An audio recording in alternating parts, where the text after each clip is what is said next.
Good morning, people. How's everybody today?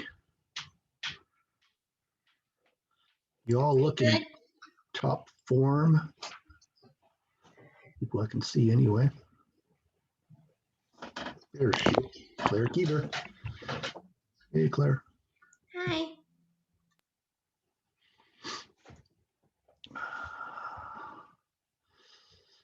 Well, I have a quiz again today. It's going to be a short one, though. You'll have 5 minutes. It opens at 3 minutes after, and you've got 5 minutes to do it. So there you are. Robin Russell, I really like your icon. That's cool. Thanks.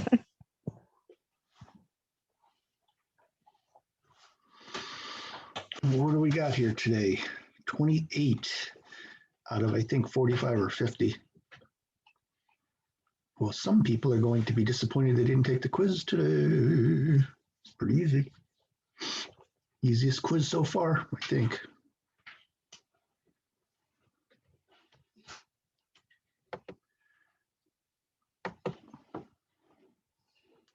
Christy Trask is still on Trask. On task, on Trask. Bad. Bad joke. You should be a comedian. That's clearly not true. Clearly. Don't lie to me. Okay, your quiz is open. Go ahead and do that.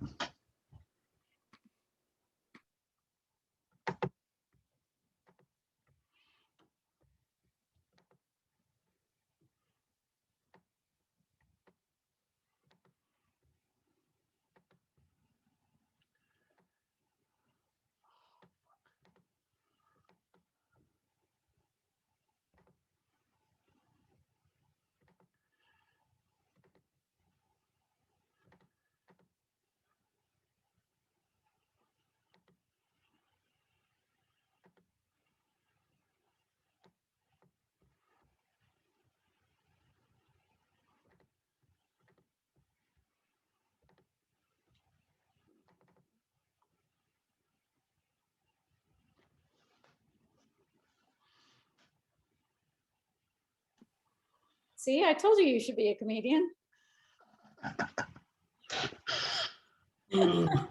This is hilarious. Ran out of time. I didn't have time to put a quiz together, so I wanted to give you credit for showing up. It works for me. I also needed some positive feedback. My life has been on a downturn lately.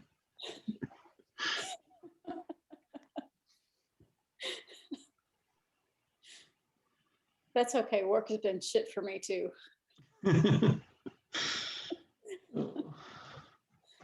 I spent about 45 minutes on the phone this morning trying to get my COVID vaccine. I'm in Vermont, which is a pain in the ass. I'd have one weeks ago if I was in Plattsburgh. So I finally get an appointment. I've been trying to get an appointment all week. I got one for last week. I signed up and I got it for like April 27th or some ridiculous date. So all week I've been going to CVS and Walmart trying to get a sooner one. Today, I got one at CVS for this coming Saturday. I'm like, yes. What's your insurance ID? I don't know. Lost my wallet and never got another card. You could be like me. I was in group 1A. Oh yeah, because you're front line. Yeah. Yeah. A friend of mine in Vermont tried to sign up for an appointment as soon as the 60 and older. Like he like woke up early that morning. He did it, and I helped him schedule an appointment. There's no way he could have. It was a nightmare navigating it. Yeah. And then he gets a phone call in the afternoon saying, due to a system glitch, all of the appointments scheduled this morning were canceled. Oh. And he was annoyed, but he was also really good humored about it, because he's just one of these people that knows it's not the messenger's fault. Right. And she said that she had literally spent all afternoon and evening being yelled at by people over 60 who had a hard enough time with the technology. Absolutely. I'm with you though. It's not the messenger's fault. You can't yell at them. Exactly. Yeah. So Vermont's definitely been having trouble with appointments. Yeah, and the CVS and Walgreens sites, they both say, go ahead and sign up, and they give you a date. You click on it, sorry, no appointments. And it's like, well, you just said there was an appointment on this date. Anyway. Or you could be like me and you have to give shots to those 600 some odd people a day. Hey, save one out. I'll meet you on the ferry. Yeah, I think I might get in trouble for that. They do have the needle disposal box on the ferry. Oh, that's true. That's true. So I use it every morning for my heroin needles. Ah, It's that's convenient. gross. Oh, God. So I got in an internet fight this weekend, Sunday morning. Usually I don't, but I was not in the mood. It was on a woodworking group, and someone started posting this anti-COVID vaccine stuff. And I'm like, nope, I'm not putting up with it today. And I hit them with several truth bombs, and they discontinued that link after a while. There it goes, Flash. There you go. I just wasn't in the mood, There was this one meme they put up where it said, it's that meme where it's like John Krasinski or whatever from the Office on a big whiteboard. And it says, in science, you can question anything. No, it was something like, if you can't question it, then it's not science, it's a cult. I'm like, well, you can question it, just ask the right questions and look for the information and find it because it's there. and accept the facts when they're presented and backed up with Exactly. evidence. Yes. Well, All right. we have a saying in EMS, you can't fix stupid. You can't fix stupid. You can't. Okay, let me go over this quiz, and I will give you the correct answers.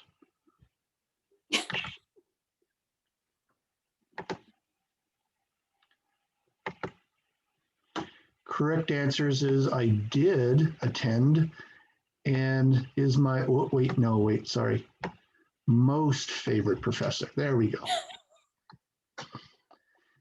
All right, let's start the learning as long as we're here. So today we're going to talk about, quick review of what we talked about last time. I've got time to kill, so you might just as well.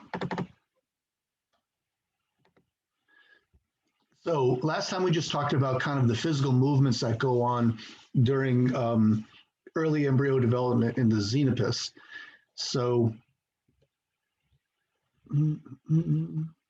basically your egg gets fertilized, it divides until you get to the point of a blastula.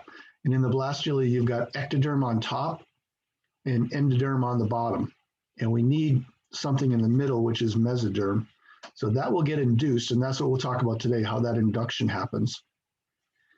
And then once you get that blastula or that mesoderm induced, this dorsal lip forms here and a blastopore forms. And mesoderm and endodermal cells crawl in through that blastopore and across the top of the embryo, which is then going underneath this ectoderm, and it gets to the other side and stops. And then this little space here in the middle of the endoderm, between the endoderm that crawled and the endoderm that was already there, that's your archenteron, and that would be the gut. This would be the anus. And now you've got three axes, because you've got up here is going to be the anterior end. This is the dorsal, this is the ventral, and then you've got left coming out of the screen and right going into the screen. So you've got three axes there. So what we're going to talk about today is up to about this point, which is how do we get, so this will be dorsal. Let's see, it's called dorsal lip.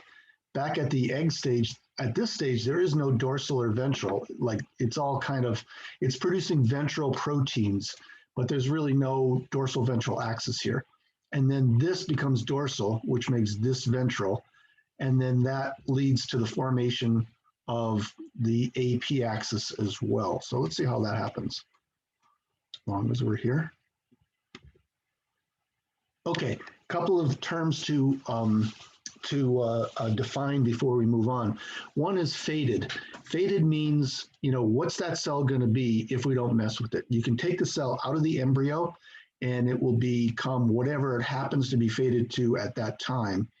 Or if you leave it in the embryo, it will be affected by other hormones and its fate will change and it'll become something else.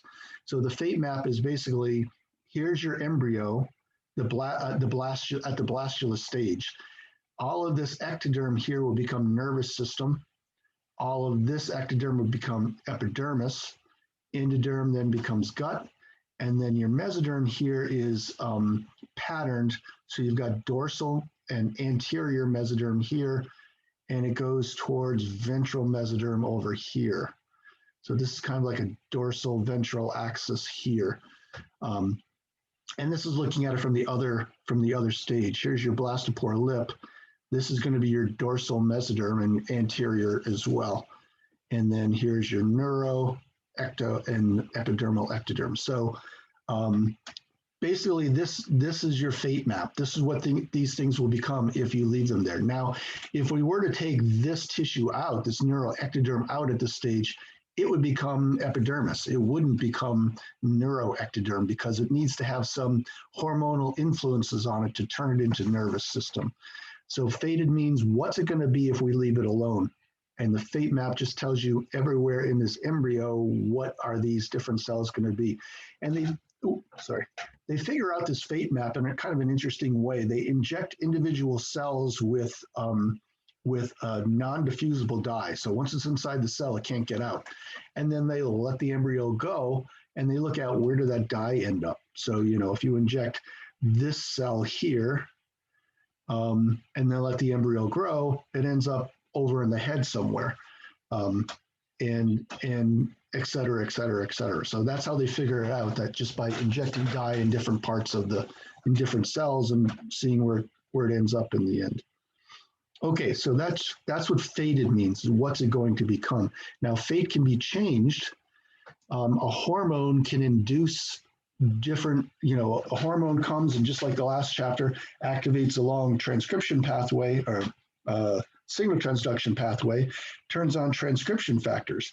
Those transcription factors will then turn on different genes to cause the cell to make different proteins and change its fate. So like I was saying, if you take these cells out, culture them in just media, they will become epidermis. But if you take them out and hit them with the right hormones, they'll become nerve, they'll become mesoderm, they'll become something else anyway. So induction then means when a hormone hits something, it turns on different transcription factors and changes the cell fate. And that change in cell fate is in the embryo, at least, maybe not in vitro, but in the embryo, it has to do with differentiation. So we start out with these extremely generic pluripotent tissues, the ectoderm and mesoderm, and every induction causes it to differentiate into a different type of tissue. And it gets more and more specific as you go along. So like for the ectoderm, it starts out as just kind of ectoderm, and then it becomes neuroectoderm, and then it becomes spinal cord, and then it becomes neurons coming out of the spinal cord. So the differentiation goes towards a more and more adult form.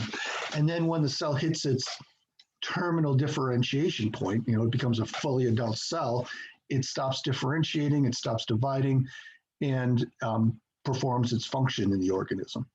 So that's induction and differentiation. All right, so let's talk about our first our first induction. In the first induction we talked about already is when the endoderm causes some ectoderm around that equatorial area to become mesoderm. That mesoderm induction then gives us three things. Number one, it produces that third tissue source that we needed. With ectoderm, we had skin and nerve. Endoderm was just gut and respiratory, but we still need muscle, bone, and blood. And that's what the mesoderm does.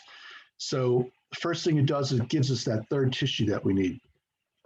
Second thing it does is gives us that dorsal ventral axis, because once mesoderm gets induced, we'll see that part of the mesoderm becomes dorsal and the rest of it just by default becomes ventral. And then the third then is it initiates gastrulation for our third axis. So once that dorsal mesoderm gets formed, you'll get the blastopore lip, and then gastrulation will happen. And then we've got 3 axes, and we're on our way to being a full organism. Okay.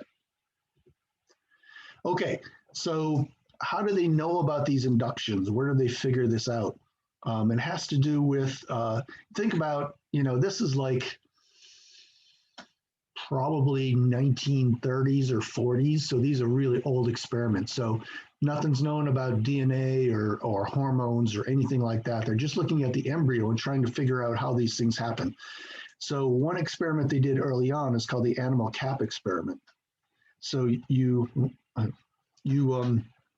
remove the ectoderm from the blastula. So just take that cap off the top and dissect away any mesoderm from it. So it's just ectoderm. Now, if you put that into culture, like I said, it becomes epidermis.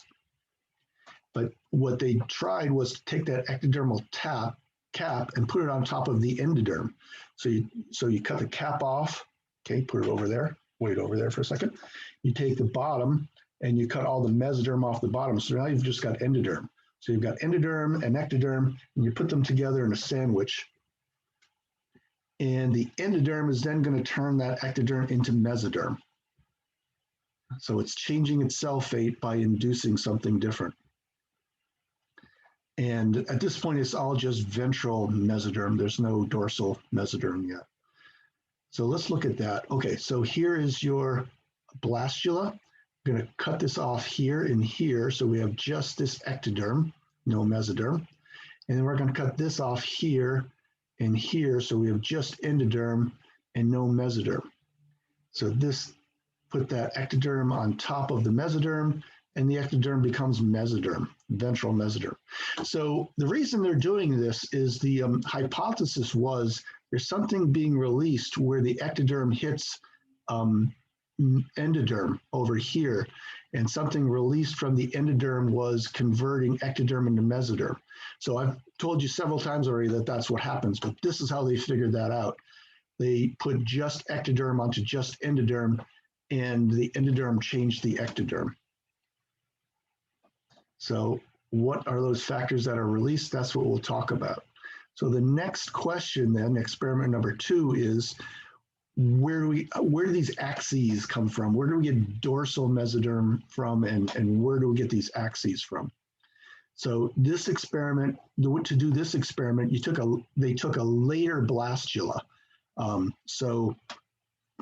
Originally the blastula, when that mesoderm is induced, it's all ventral mesoderm. A little bit later, the dorsal end starts at this end, right? If you just let that embryo go, you'll get dorsal over here. So what they did was take that dorsal part and then take a new embryo and stick it in there to see, it's something being released from here that's causing that to happen. So they take that dorsal endoderm, implant it in the second embryo, and voila. Oh, I just went into French there, sorry. And there it is. It produces a second dorsal ventral axis. And this is called twinning. We'll see that in a second here. So in doing this, by taking the endoderm there, and then later the mesoderm there, we find there's 2 different organizing centers. One is going to produce the other one. But this is what's going to cause dorsalization and then cause the gastrulation to start. So here's that experiment. This is kind of an earlier stage embryo, right? 32 cell stage. So at this point, we don't have any mesoderm. We just have endoderm and ectoderm. And we're going to take this one cell out here, or maybe 2 cells from the putative dorsal side, stick it into a different embryo. Okay, take a ventral, couple of ventral endodermal cells out of this guy and stick these dorsal endodermal ones here. So this host embryo then has its own dorsal side. So when you let this grow, boom, boom, you get 2 axes and 2 heads and everything. It's pretty crude. It's not going to swim or anything. It's a pretty crude one, but you get 2 axes from that. So that tells us that there's something here in this dorsal endoderm that's creating the axis to happen. It becomes an organizing center. It's going to organize that gastrulation to produce another axis. And then we can do this at a later stage embryo. Again, still blastula, but before gastrulation starts, and take the mesoderm out. So the previous one was earlier and it was endoderm. This is later and it's the mesoderm. And we're going to put that onto a different embryo. And you get an even better twin. Okay, this is like later in development. So this organizing center is even more capable of producing a full limb. So let's watch this as long as we're here. Hang on a sec. This is just a 2-minute video.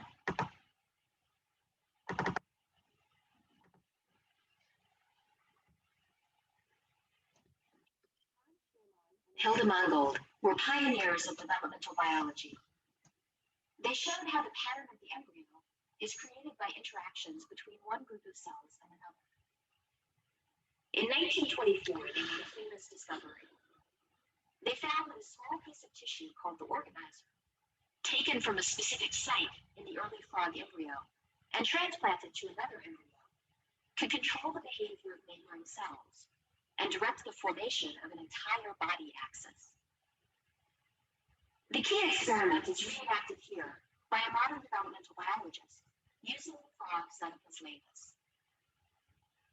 2 Xenopus embryos. By the way, look at this scalpel he's using. I used to do experiments like this. This scalpel is an eyelash. You pull out an eyelash and you get a stick with some melted wax on it. You stick your eyelash onto that. That's your scalpel. That's how small this surgery is. So maneuvered under the dissecting microscope. The embryos are beginning to gastrulate. The blastopore, where cells are tucking into the interior, is visible as a dark crescent in the embryo on the left. The dorsal lip of the blastopore contains the organizer cells. With a pair of forceps and a fine tungsten needle, a block of organizer tissue is cut from the embryo on the left. Using a hair plucked from a human eyebrow, the block of tissue is gently pushed into a site on the ventral side of the other embryo. An hour later, the graft has healed into the host embryo, and the organizer cells have been integrated at an ectopic site. 2 days later, the host embryo has developed into conjoined twins. Can you hear that? It's saying, "Kill me, kill me." The grafted organizer has caused the host cells around the graft to form a second body axis, complete with central nervous system, eyes, somites, and other structures. Okay. That's that bad boy. So that's how that experiment goes. So the point of all this is that first, something from the endoderm is causing mesoderm to form. And second, there's something at one end of that embryo that's making it dorsal. And that dorsal end of the embryo is causing the axis to form. So these are the early experiments that showed that happened.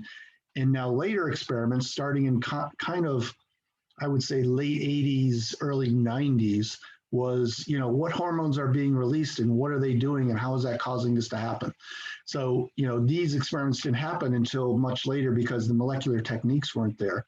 But, things have really come a long way. And now that was like, 30, 35 years ago. So now things are even more easy to do in the lab.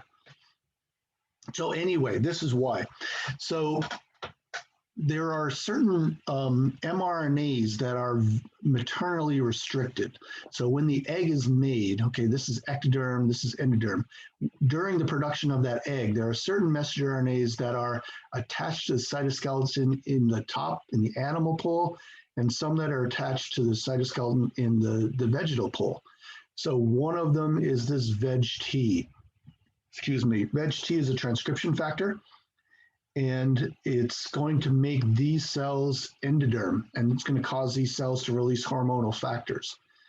So VEGT then causes the production of these 4 hormones. These are XNR, which is a Xenopus nodal related. So nodal, most of these things, again, were discovered in Drosophila, and then the names were kind of adapted for later models that were used.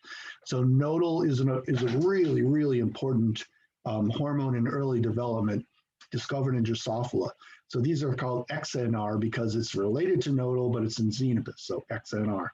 And there are 4 different XNRs, but only 3 of them are going to be involved here. We'll see the third one later. Okay, so here's XNR 1, 2, and 4 are being released here, and another one, BMP4. And it's kind of important that we've got these 3 and this one because the signaling is different for these 3 than for this one. They're all TGF-beta like signaling molecules. So we talked about that last week, where the hormone binds to the receptor, receptors clump, cross-phosphorylate, and then they activate a receptor SMAD, and the receptor SMAD then binds to SMAD4. All of these are going to go through SMAD4. These are going to have a different receptor SMAD than these, so you can separate them out molecularly if you want to. And those experiments are done, and they're kind of interesting, but we're not going to get into that. But basically, these are all serine threonine kinase type hormones. They all activate SMADs. And when they do, we get our first induction event. Okay, we activate the transcription factor brachyury, which it's not important for this class, but we talked about that in developmental. So a new transcription factor gets turned on here, and that turns this ectoderm into mesoderm. Again, induction. You activate different transcription factors. Those transcription factors activate other transcription factors, which activate other transcription factors, and you get new proteins being made and becomes a different cell type, right? Again, I always say this, but I think it's important to keep in mind the type of cell it is dependent on what proteins are being made, because the same genes are in every cell. And again, to back up, you get these hormones to bind to your receptors. They activate transcription factors, and those transcription factors kind of start a cascade of transcription factors. So from here, you get a whole bunch of other things turned on, and that turns on a whole bunch of proteins. If you went over here, it'd be a different range of proteins being made from different transcription factors. Okay, so VEGT is down here. It causes these cells to produce XNRs 1, 2, and 4, and BMP4. That gets released, hits receptors on the ectoderm, and that turns it into ventral mesoderm. Now, we still need dorsal. Where the hell is dorsal coming from? I'm glad you asked. So, sperm entry is extremely important here. I talked about this last Thursday. Wherever that sperm enters becomes the ventral side. And that's because maternally laid messenger RNAs are down here on the cortex of the cell. And the cortex, if you remember, is that actin mesh that surrounds the outside of the cell, and it kind of holds the plasma membrane in place. Well, when the sperm enters here, it activates the whole cortex to rotate away about 30 degrees. I could be wrong about the number of degrees, but it rotates, let's see, this would be 90, so I guess that would be about 45. So the whole cortex rotates this way. And when it moves, it takes these proteins with it. So these dorsalizing factors are proteins, and they get brought up to over here. And that is going to make this the future organizers, okay, here and here. Okay, because they are going to cause specific transcription factors to come up. So let's look at that. What are our dorsalizing factors? So these are the things that are attached to the cortex there. One is disheveled. Anyone remember disheveled? I do. It's a signal transduction molecule in the Wnt pathway. So Wnt increases beta-catenin. So this is going to be all beta-catenin dependent. GSK3 binding protein. GSK3 beta is the GSK3 is the enzyme in the destruction complex that breaks down beta-catenin. This is going to block GSK3 beta, okay? Again, increasing beta-catenin. So both of these things are going to increase beta-catenin at that dorsal side of the embryo. And that beta-catenin, along with the XNRs and BMP, are going to cause the increase of the transcription factor CMWA. I'm not even sure I'm pronouncing that right. I've only read it. I pronounced it a different way for about 5 years until one year, some woman of French background, I guess, said, that looks like a French word. It should be pronounced CMWA. So that's what I'm saying now. I'm sticking with it. So anyway, beta-catenin over there, along with those other TGF-beta-like signaling molecules, will cause CMWA to come up. So CMWA then is going to turn that ventral endoderm into the Newcoop center. That's the cell that was moved at the 32 cell stage and produced a second embryo, or a second axis in the embryo. Here's our Wnt pathway. Here's Mr. Disheveled here, which pulls axin off the destruction complex. And here's GSK3 beta, which is part of the destruction complex. So increasing this and decreasing this are both going to increase beta-catenin. And beta-catenin then will go into the nucleus, bind to TCF-LF, and then activate transcription for CMWA. Okay, so here we are, the next step. We've got all this as ventral mesoderm. We've got Disheveled and GBP over here, and that causes this to become the Newcoop center here. What does that actually mean to be a Newcoop center? Why is this the Newcoop center? What is it doing that's going to produce an axis? I'm glad you asked. What's going to happen is that CMWA is going to greatly increase the expression of XNRs. So you've got XNRs all the way around, but suddenly at this corner, they've gone up dramatically. And we'll see in embryo development over and over again that the concentration of a hormone can make a big difference in what gets turned on. If you look at epinephrine, doesn't matter what the concentration is, you get the same response in the cell. You get cyclic AMP. But with these hormones, a low concentration will get you one thing, a high concentration will get you something else. So this high concentration of XNRs activates a transcription factor, goosecoid, in the mesoderm right above it there. So that makes that into the Spearman organizer. So the Spearman organizer was that second experiment where we took that mesoderm out and made a really nice twinned embryo out of it. Nice for us, not so much for the embryo. Okay, so ventral mesoderm becomes the Spearman organizer, and now the Spearman organizer is going to produce our dorsal ventral axis.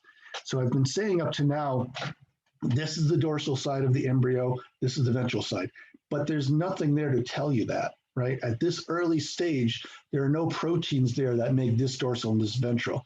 That's the fate of the thing. This will become dorsal. Now we're making it dorsal. The way we're making it dorsal is we're releasing these three things. Here's our third XNR. And these are going to block BMP4. So remember when I said that XNRs are slightly different than BMP4. They're using different SMADs. We're blocking the BMP4 activity here, and we're only allowing XNR activity to happen. And that's going to make a gradient of BMP4 activity. So the fact that you've got the organizer here and it's producing these blockers means you've got like a point source. So it's kind of like dropping a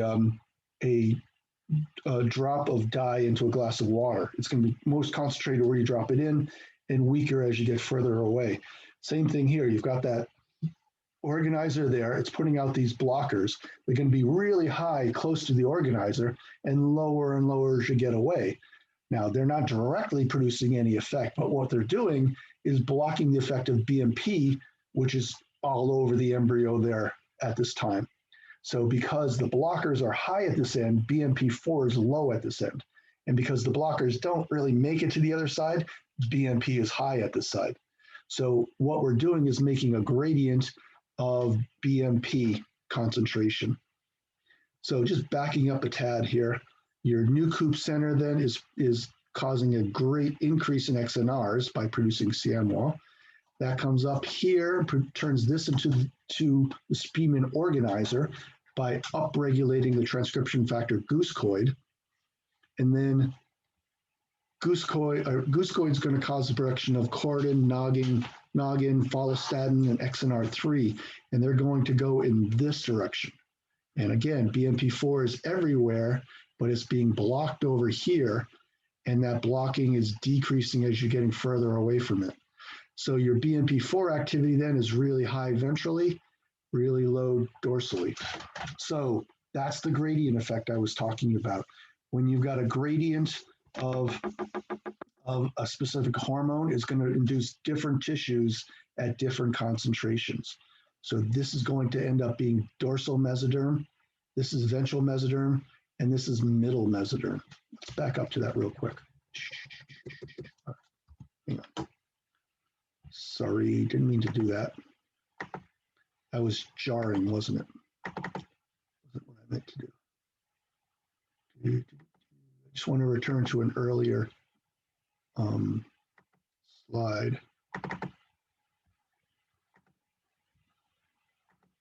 Okay, remember this. We had dorsal mesoderm here, ventral mesoderm over there. That's because of our BMP gradient. Very, very low BMP4 over here, high over here, and that patterns that in that direction.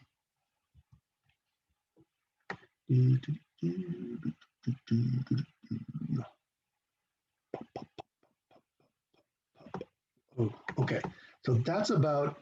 That's about as far as I'm going.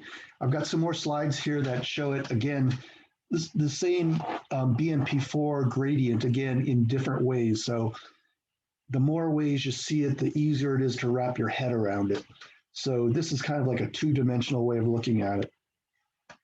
And here's another two-dimensional way. So here you've got high beta catenin, which is turning this into the nucleus center. And these green things are XNRs, and you can see a little bit here, a lot here, and that turns this into the Spielmann organizer over here. And now you're getting this gradient of BMP4. So when you've got high XNRs, you get the nucleus center. Low XNR is just ventral mesoderm, so it's high versus low. And here's your Spielmann organizer here, blocking BMP4, and you can see the gradient of it from dark to light, and that's giving you your axis, dorsal to ventral axis. It's also giving us a induction of neuroectoderm. So BMP4 previously was coming from all around here, so this is all epidermal ectoderm, but now we're blocking it in this direction and blocking it in this direction. And so we're getting neuroectoderm up here instead of epidermal ectoderm. Okay, so we've got another induction happening here. And down here, this will be your dorsal endoderm. That's important because what the very next step is gastrulation. And this dorsal ectoderm or endoderm is going to go with the dorsal mesoderm and crawl across the top of the embryo. So if you remember back to that gastrulation slide, it was a layer of both endoderm and mesoderm that was crawling. And that's this bad boy here, dorsal endoderm. Okay. And here's just a more three-dimensional way of looking at it. FGF comes into play later too, but we're not going to worry about that right now. Noggin, chordin, follistatin, XNR3 going in these directions. You've got neuroectoderm, dorsal mesoderm, dorsal endoderm, and these dorsal things will come up and around this way to gastrulate. And just one more way of looking at it. I'm flogging a dead horse here. The hell time is, we got time to hit this horse. Okay, so starting back at the early blastula stage, XNRs increase here at 2, Spielmann organizer, blockers going in that direction, and ventral to dorsal. Okay, I believe that's it. That's all I wanted to share with you today. I feel like I went through that pretty quickly. I'm hoping it made sense. I can go through it again if you would like. Should I go through it again? Yes? 2 times, actually. I'm just kidding. Oh, okay. I'm getting some yeses and no's. If you don't want to stick around, don't. But I'll back up and talk about the whole thing. Spend about 10 more minutes going through it again. So I will see the rest of you on Monday.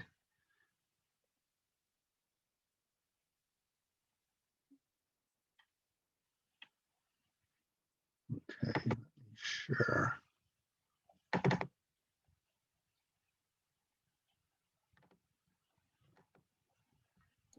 Hi, Slish. Who's that? Rachel, through Anthony's Zoom. Oh, okay. I got your message. I'll get Okay. back. Thank you. Sure. Okay.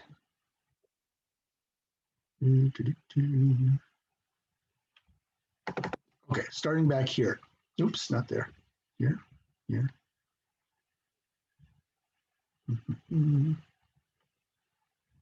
Where's my fate map? Here's my fate map. Okay, this is where I started today. Okay, introducing the terms fate and induction. So again, fate is what that cell will become, and each cell has got its own fate. If you don't touch the embryo, you just inject dye into it, you can watch where each cell will end up. And some will stay where they are, not many, some will. Your ectodermal cells and your endodermal cells may stay as dorsal ectoderm and ventral endoderm, but a lot of them are moving pretty far. So this is your fate map then. From the blastula, this will become neuroectoderm, this will become epidermis, and remember that epiboly or epiboly, this will come around dorsally and ventrally and cover the whole embryo right as gastrulation is starting. So, ta-da, you've got skin all over your body, which is good, which is a good thing. Okay, so that's fate. Where are these things going to go? The other thing is induce. Induction means a hormone activates a signal transduction pathway, turns on different transcription factors, and changes the fate of that cell. So the cell will become something different. And again, this is the fate of the cells if you leave them in the embryo and they get hit by the normal range of hormones that they will in that position. You can take them out, change their fate by hitting them with different hormones. But at any rate, every time you hit something with a different hormone, you activate different transcription factors, and that cell will differentiate. It'll start making different proteins and becoming a different type of tissue. Okay, mesoderm induction, our first induction. So you start out with endoderm and ectoderm, animal pole, vegetal pole, ectoderm, endoderm. So first thing our induction from the endoderm does is gives us our third tissue, mesoderm. And that's going to give us muscle, bone, blood, reproductive tract, and that is the third thing we need, right? Otherwise, you just be skin and nerve with the gut and respiratory tract, a quivering mass of sorry. The other thing it's going to do is help us set up this dorsal ventral axis, because once we get mesoderm, we'll get dorsal mesoderm, and that will cause us to gastrulate and give us our third axis as well. So this mesoderm induction is really important. Okay, and how do they know where all this stuff comes from? I'm going to go through this one quick because it's kind of archaic. It helps us understand how they figure this out, but it doesn't tell us what's really going on. Early experiments then are the animal cap experiments, where you remove the ectoderm from the blastula, and then you dissect away any mesoderm. You put that on top of endoderm, and that endoderm turns the ectoderm into mesoderm. That's our first induction. And that's the production of this ventral mesoderm. So now if we cut this mesoderm out and let it culture by itself, it would become ventral mesoderm, right? There'd be no dorsal there, it'd be just ventral stuff. Blood and blood vessels and things like that. Okay. Experiment 2 then is like, where do we get our axes from? We're going to pull a cell out of the dorsal side of one embryo, put it into the ventral side of another, and booyah, we get 2 axes. And that tells us that this is an organizer. It's going to organize an axis. Gus, he's up there. Sometimes my dog drinks too much and then he throws up water all over the place. Kind of annoying. Okay. And then here's the other organizer is this dorsal mesoderm here. And you can take that out, put it into a different embryo on the ventral side and get two really nice axes. So that Spearman organizer is also important for an axis. Thank you.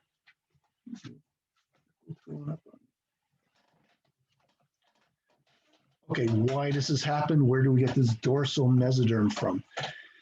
First, where do we get mesoderm from? It's because of these maternally laid messenger RNAs, especially VEG-T early on.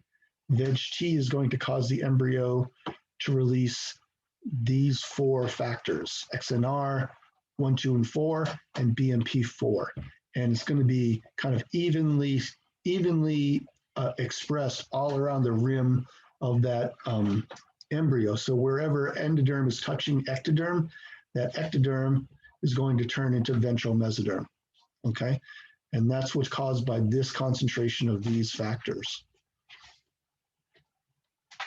Now, where do we get dorsal from? Has to do with Mr. Sperm, good old Mr. Sperm. Mr. Sperm enters here, and that causes the cortex of the cell to rotate away from its entry point. And when it does, it ends up at this side, and the cortex has got these dorsalizing factors attached to it. And that's going to make this into the new Coop center, and the new Coop center will make the Spearman organizer. So what are these dorsalizing factors? They all involve beta-catenin. Disheveled GSK3 binding protein are both going to block GSK3. And there's also beta-catenin attached there, which isn't in this set of notes, but it's true. And this is going to cause an increase in beta-catenin only in those cells that are over there at the putative dorsal side. And that beta-catenin, along with the XNRs that are already there and the BMP4 that's already there, it's going to cause the production of CMWA. That's kind of another interesting thing too. You may get one thing with one hormone, another thing with another hormone, put the two of them together, you get a third thing. So it's very combinatorial. There's a good word, write that one down. Okay, TX of CMWA comes up, and that turns the ventral endoderm into the new Coop center. Now, what does that mean? Why is this a new Coop center? What is different about these cells that makes it a center? What it is this CMWA causes these cells to increase release of XNRs. All three XNRs get upregulated a lot here. Okay, so that's why this is a new Coop center, because it's got CMWA. And CMWA makes it really increase its XNRs, and that high concentration of XNRs turns this ventral mesoderm into the Spearman organizer. And the Spearman organizer then is going to release these BMP4 blockers. So keep in mind, we've got XNR all the way through this area here still, except it's just higher at this side. But then now we're blocking BMP4, so we have only BMP4 over here, and as long with the three XNRs, and over here we have just the XNRs. And that gives us, that concentration gradient gives us our dorsal to ventral axis. And you can see that again here. Okay, our Spearman, sorry, slipping in a German there, another one of my many languages. So your Spearman organizer is here, releasing these blockers, which is giving us a gradient of BMP4. This is dorsal, this is ventral. This dorsal endoderm, along with the dorsal mesoderm, will then crawl in and gastrulate, and that gives us our three axes. Okay?